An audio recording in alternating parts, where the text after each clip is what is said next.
Welcome back to Waged Wars. Be sure to check out my website at wagedwars.com. Enjoy the video.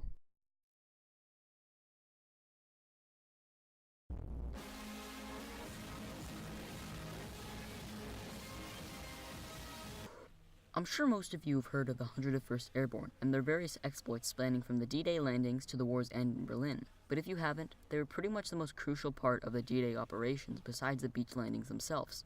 Early on the morning of July 6th, they were dropped over the Normandy countryside, even though a good percent of them fell miles away from their intended drop zones. They still had a huge impact on the overall victory during D-Day for the Allied cause of liberating France. You might even know about the 82nd Airborne, less well known, but still just as crucial to the Allied successes on D-Day. Those are the two major American airborne groups, but some that don't receive the notoriety they deserve are the British airborne divisions. They were the first of the Allied troops to touch French soil since 1940.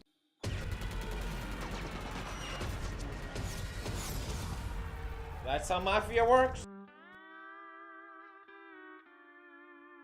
The main focus will be on the assault and capture of Bellevue Bridge, renamed to Pegasus Bridge based on the Pegasus patch worn by the men of the British Airborne. So now let's continue to the main chunk of this story with the infamous raid and capture of Pegasus Bridge.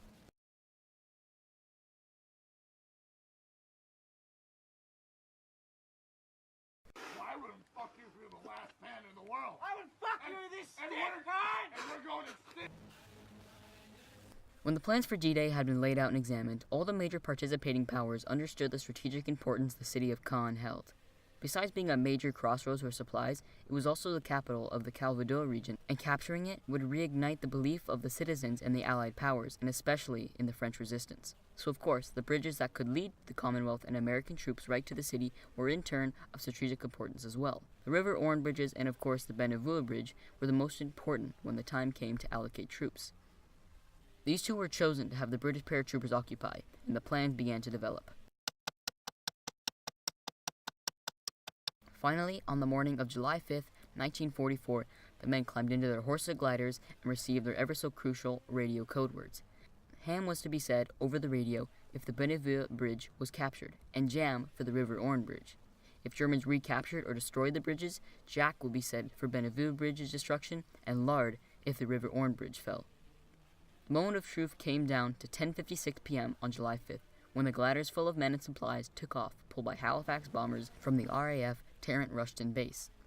After around an hour of tense flying, the paratroopers reached Normandy, and the Halifax bombers released their towed gliders at exactly 12:07 a.m. Soon later, the first glider to be deployed crashed into barbed wire defenses and had a rough landing. Glider 2 soon followed, and crashed into the landing field, but the impact threw Lance Corporal Fred Greenhalgh out of the fuselage unconscious. The plane had gone down next to a pond, and being unconscious, he was flung into the water where he soon drowned, becoming the first casualty of the D-Day invasions. The third glider landed without much incident, and the men from the gliders regrouped, grabbed their gear, and continued on to the next stage of their mission, the storming of the bridges. When the paratroopers arrived at the Bellevue Bridge and opened fire, one of the defenders tried to run and alert more Germans, whilst the second fired a signaling flare into the air. The one who had shot the flare was quickly gunned down by the Brits, but not before the flare had been shot and seen by other German defenders. Then, German machine guns started firing on the British attackers. The airborne moved up slowly, clearing pillboxes along the bridge's entrance as the Royal Engineers checked the underside of the bridge for demolition charges that the Germans could have placed. By 12:21 a.m., only 14 minutes after the gliders had detached from their leads, all German resistance on the Bellevue Bridge was snuffed out. The case was relatively the same by the River Orne Bridge. By 12:51, men of the 7th Airborne Division had landed to support the initial drop crews. They were heavily needed when the Germans launched a counterattack to take back Bellevue Bridge, in which the British defenders had destroyed 13 of the 7 tanks sent by the Germans. They faced heavy fighting throughout the day, but eventually by 9:16 that night on July 6th, men of the 185th Infantry Brigade that had made the landings at Sword Beach earlier that day arrived to take control of the brigades, almost 24 hours after the operation had begun. For most of the day, these men were cut off from reinforcements and had to use what they could to survive. He was just a rookie trooper and he surely shook with pride. He checked on his equipment. I really want to take this opportunity to put a face behind every casualty and put a story behind every rifle by honoring the 2 men of the British Paratroopers Company D who lost their lives, Lieutenant Den Brotheridge and Lance Corporal Fred Greenhalgh. Thanks to you all for watching. Glory, glory, what a hell of a way.